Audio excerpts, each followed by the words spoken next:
now to get to the movie that I thought I would have loved just as much, if not more, than Blind Spotting, Mission Impossible Fallout. So Yeah. before we get to I want you to do the summary of what the movie is about. So in season 1 of BS Beats and Bailey, we reviewed Rogue Nation. We both praised the movie. We gave it a 4.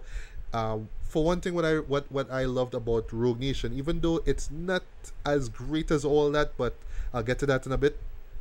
Basically, for me, what I really loved about Rogue Nation is that it took the best elements of the first 4 movies and just merged them together. You know what I mean?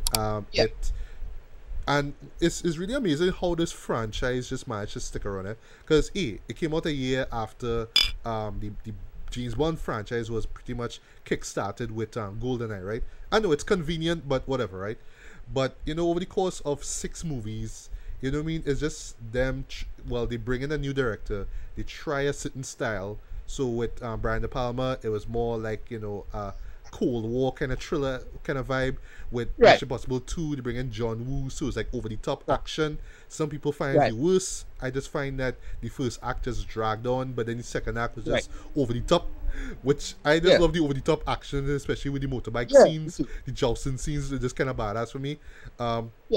Third one with J.J. Abrams kind of felt like, this is the movie adaptation of the TV series, so let's be bigger and bolder, and let's have more action and more flash and more flashy action and stuff like that, which worked, but not a movie I'll go back to, even though we did have a great villain in the form of Philip Seymour Hoffman. Where's the rabbit foot? Where's the rabbit foot? Right. 4 kind of brought the grandeur of Tom Cruise being this action hero that will go above and beyond the Call of Duty to just deliver these jaw-dropping scenes. So with Ghost Protocol, of course, you had that famous shot of him climbing that Abu Dhabi tower, and while story-wise it wasn't perfect, I still had fun with it. It was just like a summer blockbuster in every way. A lot of people really like Ghost Protocol, and I don't like it anywhere near as much as some of the other movies. I remember you said that last time, I it's one of those things that, but whatever. Then we'll get to continue. And then there was the 5th one, like I say, just took all the great elements of the first 4 movies, even right down to Tom Cruise doing that defiant stunt in the intro, holding on to the door of that plane as it's flying off. You know what I mean? Which is still a damn impressive stunt, by the way, right?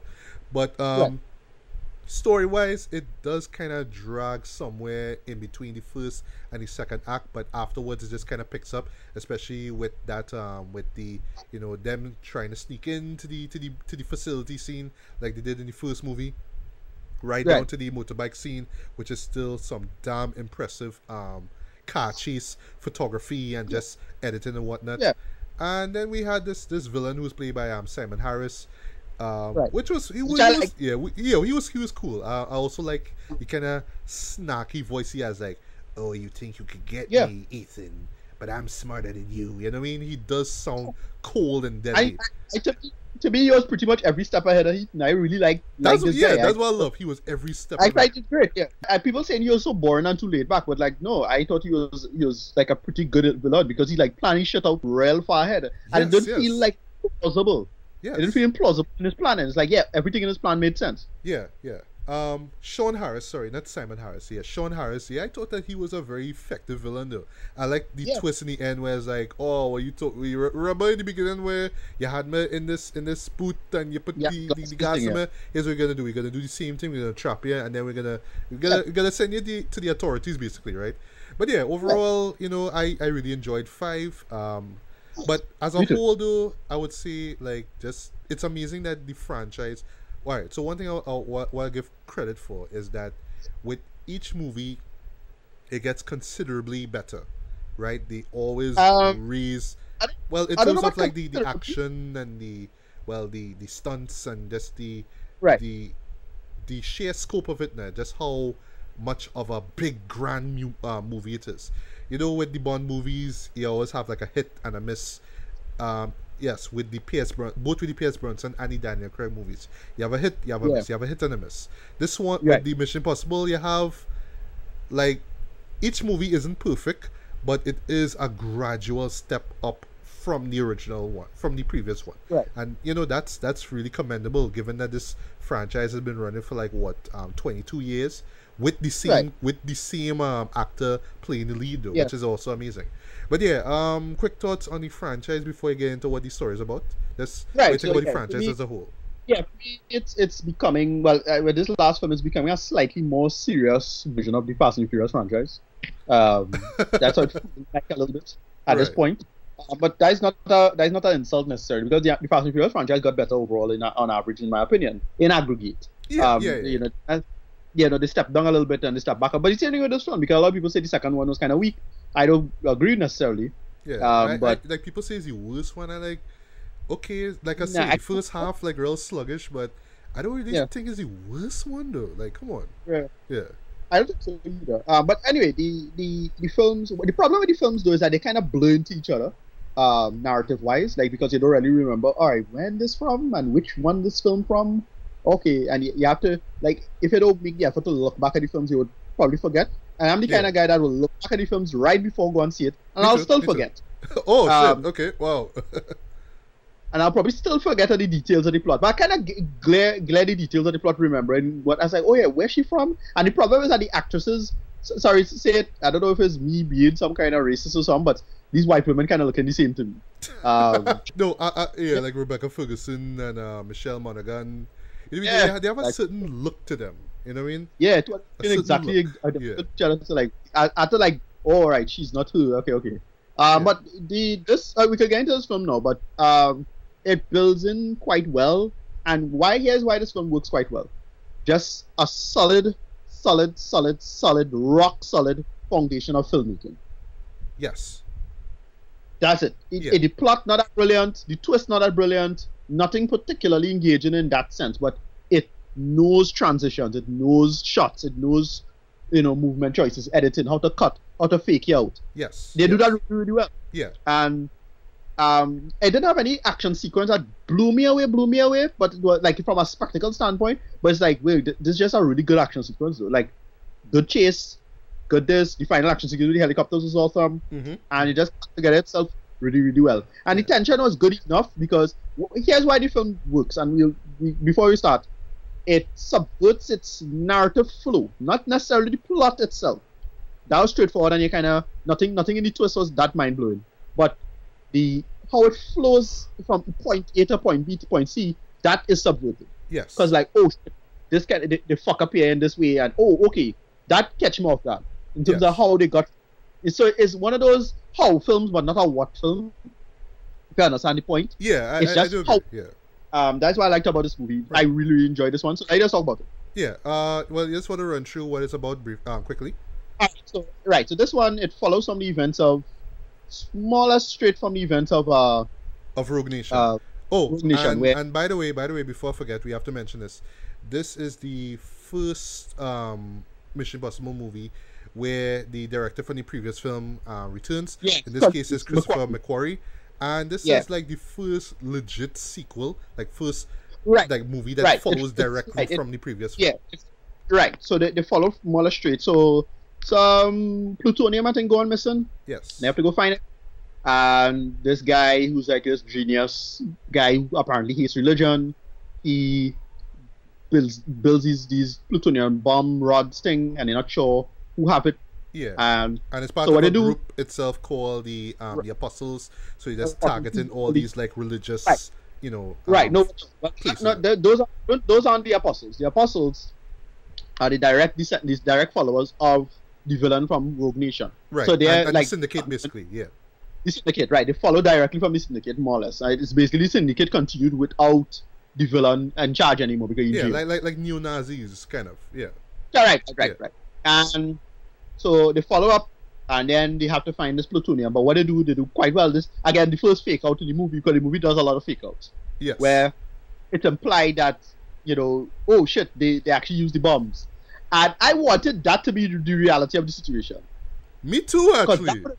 That would add such an emotional weight on Ethan Hunt's shoulders, though. I was like, oh shit, now I have to stop these motherfuckers. But, continue. Right, so they lose the plutonium in the beginning because he had to save, this fellow, You had to say Benji. Well, sorry, not Benji. Ving Rhames' character. Ving Rhames' character. I was forgetting him. Yeah, this thing has Luther. Sorry, Luther. That's his name. Luther, yeah. But they had two tech guys this time though. That was kind of noticeable. Whatever. Anyway, he had to do this thing. They lose the plutonium, and because they lose the plutonium, they have to suss out. All right, how are we gonna find the plutonium? So they do this really awesome fake out. Great fake out. Great fake out. Great. Right. That's all we have to say about that. Yeah, that's all we'll say. That's all we'll say. They do a good job with that, and they basically get the information that they need to get to find. What they have to do now is find this guy called John Locke. John Locke. John Locke. Right. It's just an alias that they use, basically, right? Right. I'll talk about that John Locke in a bit, but continue. Right, and then they go find this Asian guy, and then right when that happens, with Alec Baldwin's character explaining IMF and Ethan Hunt were going on, Angela Bassett shows up, and she's pretty much a pretty high. She's basically playing Amanda Waller again. Yeah. She's like a CIA superior, basically. Right. Yeah, she's basically playing Amanda Waller once again, and she basically says, well, the IMF, because all they lose plutonium, we can't afford you to just do this mission again because all they kind of joking around and not serious, and you need real muscle involved. So this is where Henry Cavill's character comes in. They put Henry Cavill on the team to work with Ethan together to go get this thing in Paris. They had to find this girl. I forget her name. She was kind of pretty charismatic, I thought. Oh, right. She is, well, her alias is the White Widow. She's played by Vanessa Kirby. Yeah. Yeah, the White Widow. All right. So she is not only a black market arms dealer, but she's also the daughter of Max, though, from like part 1. But you see, once again, going back to what you were saying, people would remember that. Like, yeah, because I thinking, okay, Rogue Nation is why I really need to concern myself with that. Well, not really so much when we actually get deeper into the story, but I don't remember what happened in the first one, really, but anyway. I barely remember. I just know that Jim was the villain. That is it, right? Yeah. That's really big twist with that. It's like, oh shit, they make Jim the villain and people hated that, however. Right. Anyway, so she's a broker. They basically, then this is where the big reveal was. Another big fake out is when they reveal, oh, it's not money they want the plutonium for. They want the big villain from the last film. Solomon Lane, Sean Harris returned. They just want him back, you know. And he's the savior. They need him to lead the charge to, you know. Right. And that's a plot right there. Yeah. That's a plot right there. And they basically so you have a bunch of twists and turnsies coming in and out, and then there's a big reveal which I fell flat for me, but it still kind of worked. And they're just gonna mention, well, whether or not the mustache is worth it for Henry Cavill, and the answer is yes. I thought he was pretty awesome in this movie, even though he was. Yeah, even though he has no range and he can't act at all, but it's because of how they fit him into the movie, it totally worked. Like all the fights, all the action, how it works. Then because of the cinematography and how the action plays itself out, and they do a handful of good dream sequences. Again, I got a lot of great dream fake outs now. Yeah. That works as well in terms of like how to tell the narrative. Because they have a really cool part with Ethan having to like have this big shootout part. That's pretty awesome. Mm-hmm. And Ethan basically imagining the scenario of him having to cross the line, quote unquote. Yeah. And him and Henry Cavill had surprisingly good chemistry. Even though Henry Cavill for some reason can't deliver lines particularly well, it still works with what he does. There's this awesome. Well, to me, he just came off like the same way how Superman talks. You know, like I was just seeing Man of Steel. Like I was just seeing how he acted in Man of Steel, the way how he just delivered lines there. This kind of stiff way he talks. Reading line, reading the lines more than just actually taking. Well, it don't matter. It had this awesome fight in our bathroom. I thought, oh my god, one of the best fight scenes of 2018. That fight totally reminded me of a Raid Redemption kind of fight. Yes. Yeah, it totally reminded me of that, and it was really funny in terms of how it built itself. In terms of because that's what I liked about this movie. It had a good sense of workable chaos. Shit went wrong, and you really get to see them adapt to the shit going wrong really well. Yeah, that's what I liked about this film. Yeah. And it had 4 or 5 times it did that very, very well in the film. Didn't hate that. I had a lot that worked quite well. And then they make some good like scenes of you really get to see where the good guys are, where the bad guys are, who's gonna cross what line and why, and they make that work in terms of Ethan Hunt. And then they do this night again, the big fake out with involving the bad guy and who John Locke was. That was cool. But it wasn't delivered particularly well. It's like, well, I kind of see that coming because every fucking movies do this shit. So whatever. Right. And then they do the big final action sequence, and that was pretty goddamn awesome. And the last shot with the fake out, the big fake out, that was pretty awesome too. Yeah. It's like, oh shit. Okay. But it's still good. How the twist and the plot goes itself out, and why, who was doing what, and everything kind of come back full circle involving a place it's Kashmir there was in the ending. Kashmir. Kashmir. I was like, oh yeah, right. He did this and they mentioned Kashmir before, and it comes back in the ending. Like, all right, I like this. Mm-hmm. Not bad. I really like this movie. Matthew, what do you think about the movie? All right, so here's the thing. Here's the issue that I have with the movie. Now, Right. on the one hand, just like Mad Max Fury Road, which is my favorite movie of 2015, right? I could treat this as just a pure adrenaline rush action movie, one of the greatest ever made, right? And the movie goes out of its way to do that, right? Yeah, it does. It's very entertaining. Yeah, as far as Mission Impossible movies go, this has some of the best action sequences in the franchise thus far. I would say ever. Shot very well, very, very, very well. You know, a lot of panoramic shots. You know, it's no shaky cam shit like with the Jason Bourne movies. Yeah. You get a sense of scope of weight, what's going on. The characters feel like they're there, even though they're on wires and blah blah blah, whatever it is. But they are there, and they do put their life on the line to just deliver these great action sequences. Henry Cavill steps up. I mean, just physically he looked the part as well, and yes, the mustache, you know, it works for the character as well. Like I say, kind of stiff dialogue, but that's Henry Cavill, I guess, right? Tom Cruise, boy, my god, guy's like what, 55, 56 years old, and it's only like when I went to when I just watched a couple of reviews, like I wasn't like, I knew he was in his 50s, but I didn't think it was like mid 50s though. Like, jeez, boy, and the man like running, like, you know, it's just the scene in London with him running is just like right now, like on my Facebook page, basically. That's my cover photo. That's motivation right there. I want to be 55, 56 years old and able to run as fast as he does, right? Yeah, they have to make Tom Cruise immortal, right? So you know what I mean? Yeah, and speaking of immortal, now man, just there's moments like these, like the motorbike scene, for example, shot very well as well, just equally as great as the one in Rogue Nation. And there's a moment you see the trailer where a car runs into him.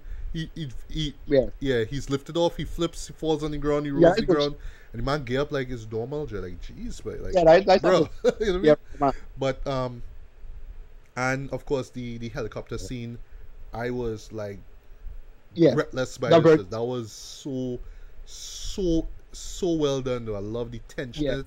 I can tell that Tom Cruise, not Ethan Hunt, is like, oh shit, I really don't know what it is I do in here. I'm like this close to dying here. What the hell? You know what I mean? I love that. No, you really got a sense of desperation and time running out, and you're not sure what the plan was, because it don't feel like, that's what I like about it. It took away the confidence of the main characters in this one. Yes. Because in the last film, the villain really shake Tom Cruise. He really shake Tom Cruise, and Tom Cruise had to do this insane, desperate strategy to beat him, it worked. But it didn't need to work. It could have totally failed. And for him to deal with something like this a second time, is like, all right, how am I going to apply the chaos to this? And that's what I like about this. You really get a sense of randomness involved now. Yeah, and man was just going, not even on instinct, just hoping that things will work out though. And this is what I really liked about the character here, because when you think about it, 5 movies in, the kind of shit that he does now, you tell, well, you had to be psycho, or you just had to have this slight bit of optimism that if you push yourself this far, you will save the world, you will save this person, right? And I like how they play on that in the movie, where it's like, well, I don't know, but it had to work out, right? I had to do something, right? You know, it's not like, man, it's fine, you know what I mean? I've been doing this for 22 years, dog. No, it's like, all right, I don't know if this will work, but I have to do something. I have to do something, right? Sometimes, at first, I was like, all right, you sure you can't rethink this thing? You sure this is the right method you want to do? But, you know, you could kind of argue and say, well, because we kind of we need to have an excuse to have a great action sequence, right? Or a foot chase scene, or motorbike chase scene, or whatever it is. But it works, though. You know what I mean? What I like about so in terms of the actual plot itself, when they reveal like what the villain was about, and they hit you with that big reveal, is like, okay, this is real brutal because it was so personal, though, involving him and Tom Cruise, and that make it work. It's like, oh shit, this is what you're about. And you think it is just a general terrorist attack. It's like, nope, it's gonna hit close to home. And you want to stop. Yeah, I didn't make that work. Yeah. Right. So, but what else? Well, I mean, yes, the action sequences are superb. Some of the best I've seen in cinema all year. Right. There's one scene in particular that blew me away. That was the skydiving scene. Right. Meant to look like it's one take, but the way how they shot it, the way how it looks, what happens, and then we're not going to see what happens in between that scene. I was like, holy shit, this is amazing, Jared. Why nobody ever do this before? Like, this kind of blows away the intro scene from Spectre. Just blows that scene away entirely, right? And that opening for Spectre was a great, one take. No mind it was real long, but dude, this one here, miles impressive. The only people who did something like that was the Fast and Furious people. That's what I'm saying. We get a slightly more serious, grounded Fast and Furious movie now. By the way, the mere fact that scene do that means you have to definitely get a Metal Gear Solid movie now. Like that, that is the same kind of shot now. Where they just follow and it's like, wow, okay, they're really doing a good job. That's what I like about this. Just the level of effort. Yeah. Get some effort. So exactly. And that's the next thing I love about this movie, though. They really put 150% into making like the biggest, baddest action movie they could, boy. And for the most part, they succeed, though. This, like I say, people will regard this as one of the best action movies like ever made, and I don't blame them. I don't blame them at all. They really push themselves out there. And Tom Cruise as well. He pushes himself, his body, his spirit, his soul into it as well. The supporting cast is great as well. Like I say, Henry Cavill was decent. Alec Baldwin, I like that he more or less came into the IMF pretty smoothly, given the fact that he was against them in the last movie.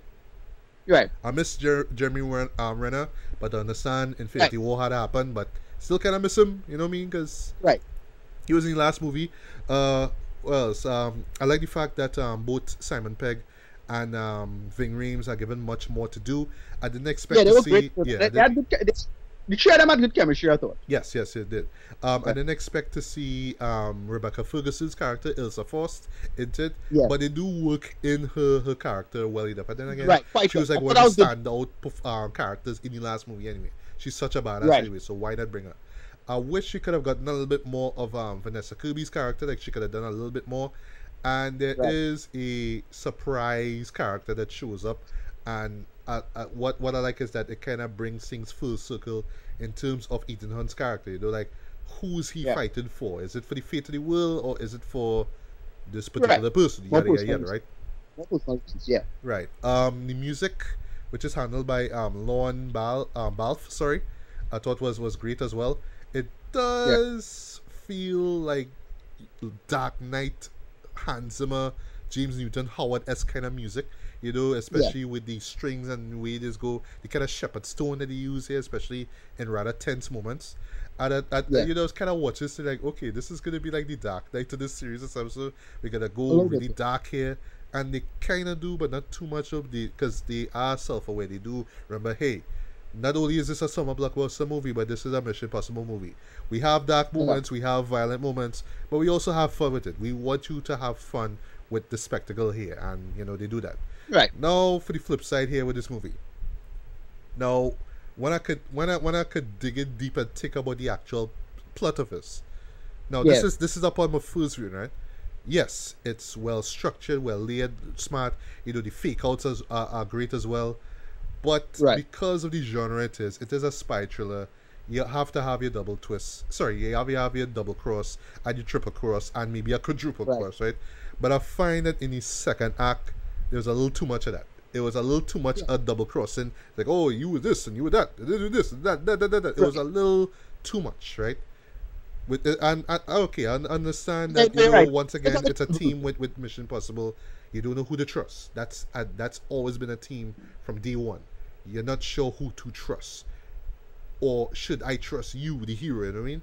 But I find like in that second act, there's like this one particular setup, and they just kept like, okay, I working for this guy, but no, I working for that guy. And I felt it was a little too much. Also, minor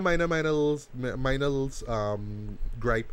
I felt that the whole John Lark thing, I didn't like the fact that it was a MacGuffin, basically, because like, okay, who is the real John Lark? And then it's like, well, it doesn't really matter who John Lark is. It's just what John Lark was supposed to do, and once we know what the mission was, now we have to stop that from happening, regardless of who John Lark is. John Lark could be anybody, but I don't know. I just wish I knew who, like, could I just give him a name and a face, though, something like that, right? Just for me. Right. Okay, don't bring up John Lark and make him so important, and you realize, oh, well, John Lark don't really matter. It's just an alias at the end of the day. Come on, right?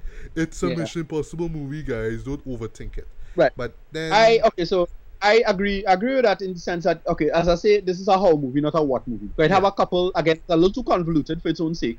That's right. That's the next thing I want to say. For a Mission Impossible movie, like, I know it convolutedness has always been a part of it, especially with the, from the first one go up.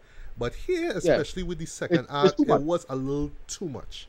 It's only when the foot chase scene happens, with Tom Cruise running, that's when it kind of picks back up. It's like, okay, all right, now we get back. Now we picking back up the pace here. So, and I think too, another problem too is that it had too much. It had the convolution, blah blah blah, but then you had the coming down to the end, and you had a little bit of a Bond villain complacency, a little bit. You kind of understand they might have been complacent, but you're still complacent. Like when involving a timer, of course, because you need a ticking clock. But yeah, it was a little too complacent, even though the window was quite small in terms of what they had to do. Yes, so it's fine. Agreed, yeah. Right. Even right down to the countdown, I was wondering if they was gonna do the 007 thing, like what they did in Goldfinger, for example. It'll be like the time just stops exactly there. They always have a timer, right? And last things last, in terms of just gripes, I felt they could have done just a little bit more with Solomon Lane. Because he is the villain. Eventually, he does become the villain. There is a side villain, but we wouldn't say who it is. It's kind of spoiling the trailer anyway. But since he does kind of come back as a villain, I felt he could have done a little. They could have done a little bit more with him instead of, well, this is the plan and you can't stop the plan. Right. You know what I mean? Yeah. Like he was just there to give the plan a face. You know what I mean? More like that. But anybody else could have done it. He could have given this mission to anybody else. That's what I was saying. The whole apostle thing, and it being just this offshoot of the syndicate. It could have just been the apostles doing anything and not so much Solomon. But it kind of they tie it back in terms of how they make it personal for Ethan, so it works. And then again, it's a sequel to the original one, so it makes sense, I guess. And I kind of like the fact, unlike certain Bond movies, they do bring back a particular villain, so I thought that was pretty cool as well. So for me, just to get into Marathon here, yes, it does live up to the hype. Yes, it will go down as one of the greatest action movies of all time. And like Mad Max Fury Road, I could treat it as, it's not so much about plot, it's just about the execution of the film, how the action scenes look, how much enjoyment you have. And I could look at it as that. But because it's a Mission Impossible movie, and because in the genre of spy thrillers, I have to kind of treat it as, this is a serious spy thriller which has some kind of intelligence into the story, and it does have, right? It just kind of gets a little too convoluted for its own good, you know what I mean? So it's kind of balancing that thing out. But then again, it's a Mission Impossible movie, so for me now, while I was watching it, I kind of had to look at it as, it's like a Bond movie. You don't stop to ask, why this Bond movie had to do this, and why this Bond movie have to do that when it comes to formula. Mission Impossible has its own formula, so you have to accept it or you don't, right? But there were movies like, say, Skyfall, for example, with James Bond, which I really loved, which did something a little bit different with the formula. It was formulaic, yes, but it did different things with it. And Dark Knight as well too, you know what I mean? Where yes, it does function as this great crime drama as well, but you had to do the Batmanism stuff, or else we wouldn't buy into it being a Batman movie, right? But yeah, for me, this is one I definitely just need to watch over again. Maybe I just shouldn't have thought about the story too much. Maybe at the end of the day, that's the point. Maybe I'm not supposed to think about it, even though it does go kind of convoluted. But I don't know. I just wanted to understand everything that was going on whilst being entertained by all these like great action set pieces now. So that kind of brought my rating down just a little bit, but probably just by a half a star bit, because I would have given this a 4.5. But for what it is, though, in terms of just giving, not just a great, spy thriller, not just a great summer blockbuster, but a very ambitious action movie. Yeah, this gets strong 4 out of 5 by. This is one that you have to see on the big screen. This is one that you will enjoy, even though, like I say, once you start to think too much about the plot, it might kind of unravel a little bit. That's like probably the main issue I have.